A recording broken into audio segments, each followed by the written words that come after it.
Is it possible to spend less time but get as good or better results with our patients?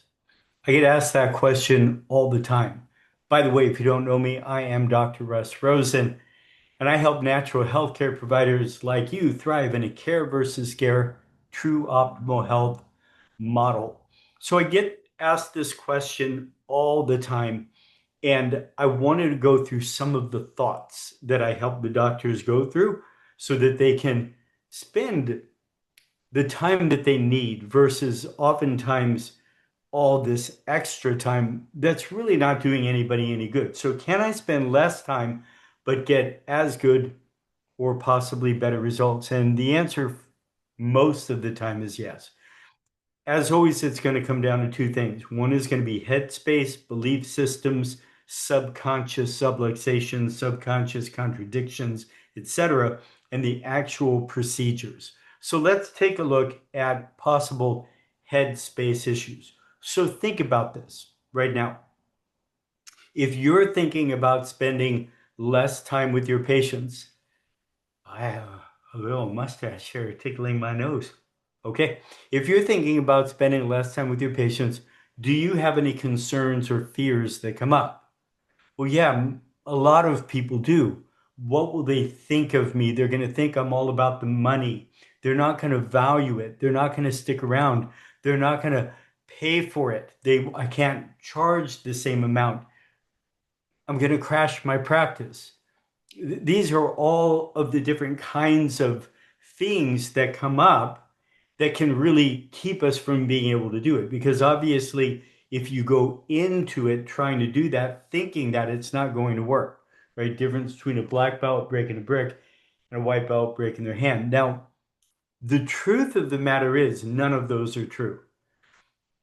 I get it. I understand how you could feel that way, but having been through it myself, having spent 30 minutes per person when I got out of school to when I was doing networks, doing 23 an hour, having better results, a better sign up rate, quadruple the retention, and way more internal referrals. So, like I've done it myself, I've taken a lot of doctors through the process. So, it is possible. Now, is it possible that it's not possible? Yeah. I mean, if you're already to what, as Uncle Al would say, less is more until it's not. If you're already as clean and tight as you can possibly get, and there's no more room, then there's no more room. But for most of us, there's a lot of room. Okay, so here's the flip side of this. Could there be any value to seeing more people in less time? Is there any value to being able to see your patients in less time but get as good or better results? And the answer is yes, of course. You're not wasting your time. You're not wasting their time. When I was doing network, we were doing what was called old style network, and the average visit time was 45 minutes to an hour. Now, I had 10 tables going during that time, but the people were there for an hour. And then when we started doing more of the newer network style, mid 90s, they were there maybe 15 minutes. And a lot of people said to me, thank God, like I can't spend an hour 3 days a week in your office. Yeah, there were a couple of people that liked being able to lay there and enjoy blah blah blah, but way more people were thankful that we were, honoring their time. So value, yeah, I can help more people. And for many of us, that's our goal. I want to help more people. I want to make more money. I hope that that's a goal of yours. Because if you're helping more people in my world, you deserve more money.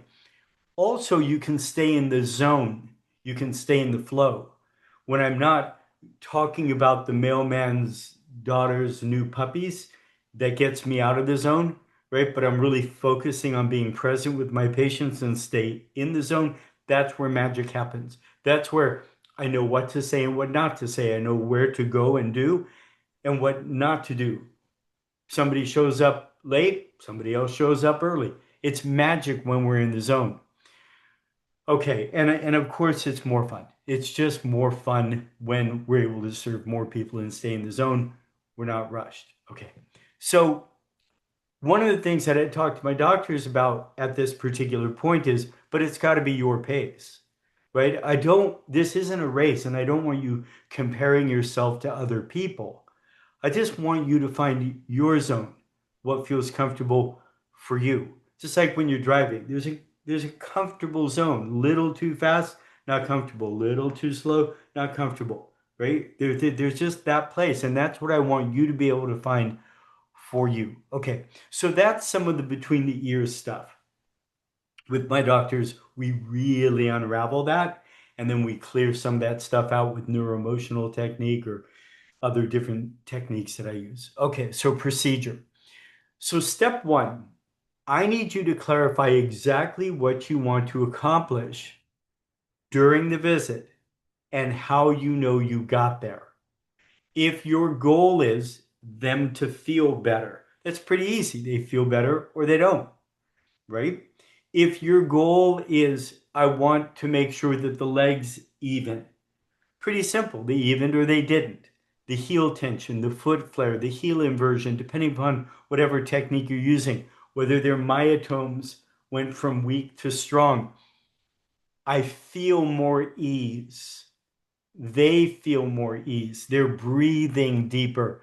You need to clarify, depending upon the technique that you use and the subjective and objective metrics that you're using, you need to be able to clarify what you need to know happened for them during that visit and make sure it happened. We're not going to spend less time and get less quality work, get less results. It's as good or better, and that's got to be the rule, at least from my perspective. Okay, the next question is how much time do you currently spend during an office visit? Let's just say it's 10 minutes. Like I work with doctors that spend 2 hours. I've worked with doctors that spend 2 hours a visit. I saw Scott Walker, one of my all-time heroes, 4 days, 8 hours a day. I was his only patient. I've worked with doctors that spend 45 seconds per patient. Like, I don't care how much time you spend. I just want to make sure that you're really clear on how much time you want to spend and you're very clear that you got the results or you didn't. So, in the procedure, how much time, excuse me, do you currently spend? Now, the question is this. If I put duct tape on your mouth and we put duct tape on your patient's mouth and nobody was talking, and I'm not suggesting that, but if that were the case, how much time do you actually need to do your session, to do your adjustment? Well, more often than not, doctors will tell me I spend 10 minutes per session, and I'll say, if we duct tape your mouth and their mouth, how much time do you need? And they'll go 2 or 3 minutes. And then my question is, what are you doing with the rest of the time? Now, oftentimes there are really good answers. Well, I'm teaching them these things, I'm doing these things, etc. Well, I always like to look at, do I have to do one-to-one or can I do one-to-many? Could I automate those with videos? Could I have somebody else do it? Could I do it in a series of talks that I give, etc.? But that's something you got to figure out. So how much time am I actually spending, and how much time, if I'm not talking about the weather or I'm not doing a ton of education that could have been done in a different manner, how much time would I actually need? Now, one of the videos you may want to look at is that I did is called How Much Time Should an Actual Visit Take? How do I figure out how much time an actual visit should take? I've done a video on that, and if you're interested, just let me know, and I'll send you the link to that. Okay, so now, um, as far as the procedure goes, a procedural trick that you can use is, in general, I will only open my mouth when my hands are on my patient. So what I don't want to do is have them walk in and we sit down, look at each other and talk for a long time. And then they get down and I start to work with them. And then they sit up and then I spend a long time talking with them. There's a lot of wasted time there. Now, obviously, this depends on how you practice, right? If you're doing, more functional nutrition kind of stuff, you're a naturopath, your main focus is you're talking with them, you're a psychologist, that's completely different. I get that. But if you're doing hands-on work, acupuncturist, needles, your chiropractor doing adjustments, naturopath doing adjustment kind of stuff. Um, a way to save a lot of time is to just do that. So I want to let them know, and I have a whole entire hour on this subject, which we're not going to go into, but in general, I want to let them know when they come in, I will be asking them if there's anything new or different. If there's anything new or different, I was hit by a truck. I need to know that. My 40 years of headaches are gone. I need to know that. But if you're just in process, right, we're just in process and I help them understand what that means, then we don't need to sit and talk a whole lot. We know what we're doing. Let's get right down to it. I don't want to waste time doing all of this on both ends when I don't need to. Okay, I want to look at the flow. So if I start with people prone, and I have more than one room, I want to walk in and they're prone. I don't want to waste a lot of time if they're sitting. I want to wake up, they're walk in and they're sitting, right? And we're just going to start with that. And I'm just going to start with, is there anything new or different? Now, obviously, if they're unhappy, they're in acute crisis, I'm going to sit them up, look in their eyes, have a conversation with them. But how often does that happen in your practice? Especially for the doctors that are really focusing on chronic health issues and et cetera, helping people get healthy and stay healthy. It's not that often. So more often than not, I can just walk in and say anything new or different and get right down to it. I don't need to waste my time having those kinds of conversations. Okay. So the actual visit, now we go into a lot of details on this, but if I'm palpating, I'm simply going to start with last time we noticed this going on in your pelvis. This time we're noticing this, and I'm having a conversation. I'm asking questions like, what do you think that is? Where do you think you are? We're building value for the re-eval re-report. If you're interested in that, let me know. I can send you to a module we did on that on daily interactions. But that's basically what's going to be happening during the visit. I am narrating with them what I'm seeing and what I'm doing.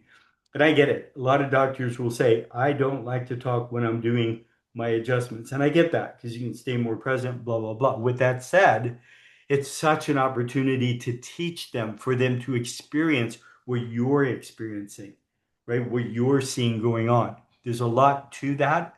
It's something I really help my doctors with, but something that I really want to be able to do with them. So when I'm doing that, again, just think about it. If I didn't spend a whole lot of time on this end, and I don't need to spend a lot of time on this end, and I'm just doing my work and I'm discussing what's happening while I'm doing my work, you can save a whole lot of time and you'll stay more focused versus only talking about the weather. Now, I get it, and people will say to me, but I like knowing about what's going on in my patients' lives. I get that, and it's fine to do that as long as we're also talking about what they're actually here for, which is their health. So I don't mind talking about other things, but I definitely do want to be talking about their health.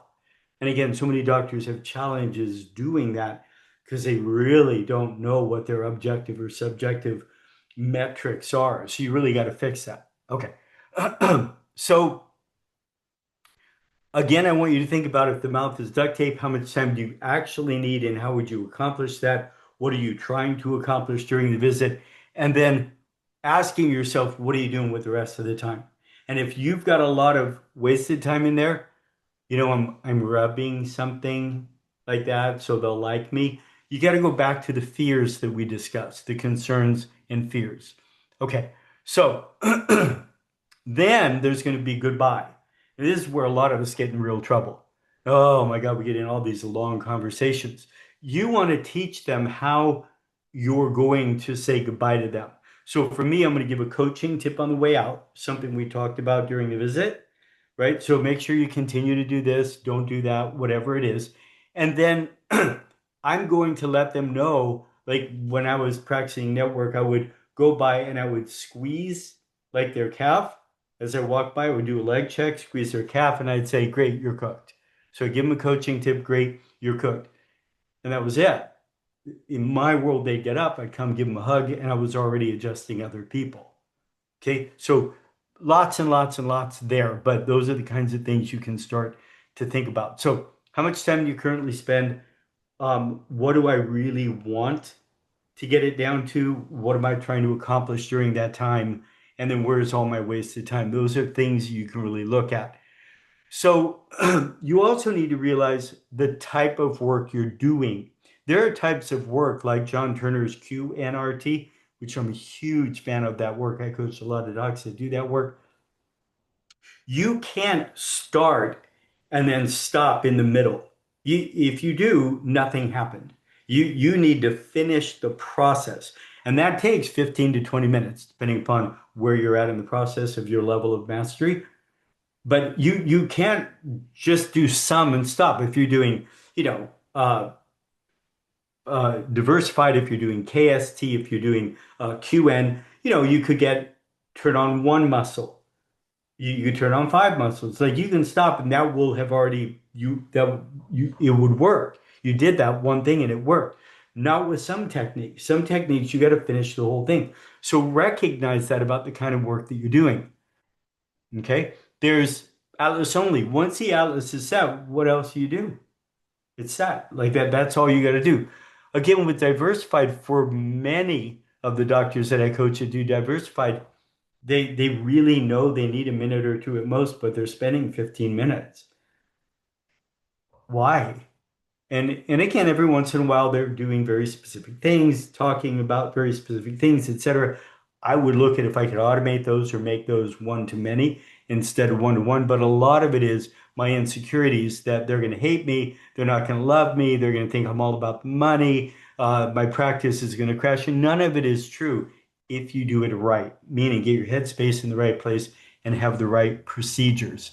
Um, Again, with a lot of the AK kind of work, NET kind of work, etc., you could spend 5 minutes and you could spend 5 days with somebody and never run out of things to do. Same thing like with network. I mean, it just depends on what you're doing. So I want to be very clear with the patients of what to expect. I want them to know we're going to let the paint dry between visits. Between visits is when the healing actually occurs. I don't want them to think that it happens right here and it's all better because it's not. That's not how the body works. Healing actually happens between the visits. Now, is it possible that you can do too much and confuse the system? Absolutely. For those of you doing AK spleen 21, you put them in overwhelm. We've set them back. Not a good thing to do. Can you do too little? Absolutely, you can do too little where nothing actually happened. And you need to think that through. How would you know if you did too much? How would you know if you did too little? Right? You gotta, and for me, it's pretty simple. There are very particular patterns I'm looking at. I do what I do and nothing changed. Too little. Or something changed. They get up and lay right back down, and it's right back to where it was because got past the reptilian brain. Or it looks like it cleared, but they go home and they come right back and it's the same pattern. And I do it again. They go home and they come back and it's the same pattern. Now, it's possible that they're doing something, and it's possible that I just didn't do the right thing or I didn't do enough. So you want to be able to know how are you going to tell, did you do too much, too little, or just right? And there is a just right. And in that place, in that zone, you get amazing results, but it's what you want to accomplish. And you want to be clear about that. Remember, you can do standard visits, 5 minutes, and then we're doing extended visits that are 10 or 15 or 20 minutes. And you got to charge accordingly because you're a specialist, right? So be really clear on what you want to get your times down to, and then ask yourself, is there anyone else pulling that off? When I was doing network, the average practitioner was seeing maybe 15, maybe 20 people a day. I was seeing 120 people a day. There was me, Sue Brown, Pierre, and Scott Zimmerman, I think at that time, that were seeing over 100 a day. That was it. Like everybody else was really down around 15 or 20. So you want to look at, are there people that are doing it and connect with them? How are they doing it? Because it's possible if they could do it, you could do it, right? Clearly not my charm and good looks. right? Okay, so those are things that you're going to want to really think through. So last thoughts on that. My opinion is if you are doing it in less time, getting better results or as good results, you're a specialist. If you're doing other types of work where you're really doing specialized things, you need to get paid for it. You know, who makes more general practitioner or right thumb surgeon? That one makes a lot more money. And I want my doctors to be making a really good amount of money. Again, you get to charge whatever you want to charge. I just like to make sure you're doing it for the right reasons and you're not getting the amount of money that you could be getting because you have neuro-emotional issues around that or negative belief systems or whatever you want to call it. Obviously, you can do high volume, take not a lot per visit, but a lot of people. But again, I want to make sure that you're getting paid really well. Okay, so now that you're clear about what you want to get in the zone and you want to stay in the zone, that's where the magic happens. You need to be willing to do too little. Most of us are fine doing too much, and it sets people back all the time. So get not fine with doing too much, but get fine with doing too little. God forbid you did too little one time. It's not like you cut off the wrong arm, right? Oh, sorry, we cut off the wrong arm. It's like you did too little once, so they come back. Now you know. But I promise you, when you start doing less and allow them to do more, they will become less dependent on you. They will start getting better results. So those are some things you really want to think through. And again, you got to look at they're not going to come back. They're going to hate me. So many of us just have such a problem with this. And again, it's something that I really talk to my docs about. Like if you get up under them and you're doing push-ups for them, they're never going to get strong. At some point, you've got to do just enough that allows them to do more. Okay, then we got to learn how to communicate it. So, I'm going to let them know when I come in, I'm not going to be asking you for a laundry list. How's this and how's that and how's this and how's that, unless it's something you need to do insurance wise or you need to know with the type of work that you do. But I want them to know that I don't need to ask about all that stuff. I know what I need to do. And I'm going to be asking you, is there anything new or different? And then we're going to get right to it. I don't want to waste your entire day here. I want to get right to it. We're going to turn the power back on. We're going to do whatever it is that you do. And then let you on your way. And that's where the healing occurs between the visits. I might let them know that normally, I said 10 minutes. We usually need 6 or 7, but I hate to run late. So you'll see that oftentimes right about 6, 7 minutes is about all it takes, and that's all we can do for the day. Um, I want to let them know, and again, this is a huge issue for so many of us, but does it make sense that if someone was actually getting healthier and what you were doing was working, they would come in with less for you to do? Sure. I mean, that just makes perfect sense. So I let them know, how do we know we're going to go from 3 times a week to two and from two to one and once a week to every 10 days or 2 weeks? Because you're coming in with less to do, right? You're coming in, you're still in process, you're clear. That's how I know we're going to go down. Now, the truth is, when you think about that, most people will acknowledge that that makes sense. Trust me, it makes sense to your patients. The challenge is most every doctor I've ever talked to, unless you're an Atlas only doctor, has never seen that before. Why? Because you're not looking for it and you haven't done enough care. Because as soon as they start feeling better, you reduce their care, but they're not functioning better. So the truth is, you really never ever get them healthy and stay healthy. Now, again, that may not be you personally, but for many of us, that's the case. So something really to think through. Let me look at my notes. Yep. First time I committed to doing this, it was funny. I was at a seminar with Donnie, and we were looking at the power of just one contact, bam, and what really happened. And I committed that if I did one contact and it shifted everything the way I wanted it to, that was all I was going to do. And I got from doing like 45 minutes and 15 or 20 contacts, I got down to like 5. So I worked all the way down to there, but the concept of just one just freaked me out. So I was with a gal named Kathy B, and I made an Atlas contact and everything reset. Everything was perfect. And I literally broke into a sweat. Like I promised myself I wasn't going to do more, which I used to just do more because I felt it's what they wanted because I was a wimp. And I sat her up and I spent like 5 minutes discussing with her why she only needed one contact. I spent more time than I would have spent if I was doing everything else. And she finally grabbed my hands. She was a little bit older than me and kind of like a motherly, wonderful human being. I just loved her. And she held my hands, looked me in the eyes, and she goes, I get it. I get it. Like you can stop trying to convince me. I get it. So I understand that I've been through it, but these are just things I want you to be able to think through. Um,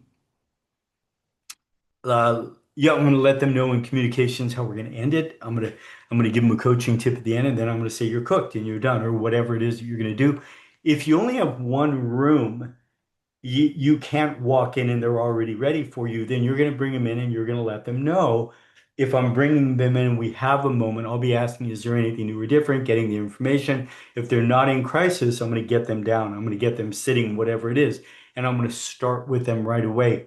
Um, when we're ready to leave, if I'm taking notes, I will actually say the notes out loud so they don't feel that that's an opening to start talking about the mailman's sister's dog because I don't want to do that. I want to get on to the next person. If they're up and they're putting on their jacket or whatever it is, I will give them a hug and go on and get the next person. If I have a jump seat and they're right there, fantastic, right? But I get to set the culture of how things go in my office. Um, Now all you got to do is do it and course correct. Just start trying these things. And the reality is you'll probably need to listen to this a couple times because there's a lot to it. The vast majority of the doctors that I've worked with over the years realize that they end up getting way better results by staying in the zone and spending less time. They get more internal referrals, they have better sign up rates, they have better retention. Like everything gets better. And you're able to stay in present time consciousness. You're able to stay in the zone. You get to have a whole lot more fun. When I'm working with doctors on this, we clarify and unravel the headspace issues and we clear those up. We take a look at the actual procedures that are going to work for you, and then we listen to live ones. So I listen to you during a regular visit, and more often than not, I can help you see blind spots where you're killing yourself, you're shooting yourself in the foot. So if you are looking for help in this regard or any regard in running a true optimal health kind of practice, I can help you do it. Feel free to reach out. Comment below if you want that other video I did on how to figure out how much time a visit should take. If you found value, please let me know. I always appreciate that. If there are other things you would add or questions you have, just let me know. If you are serious about growth in this type of model, feel free to reach out and we'll see whether or not we're a great match. As always, much love and aloha. Bye, gang.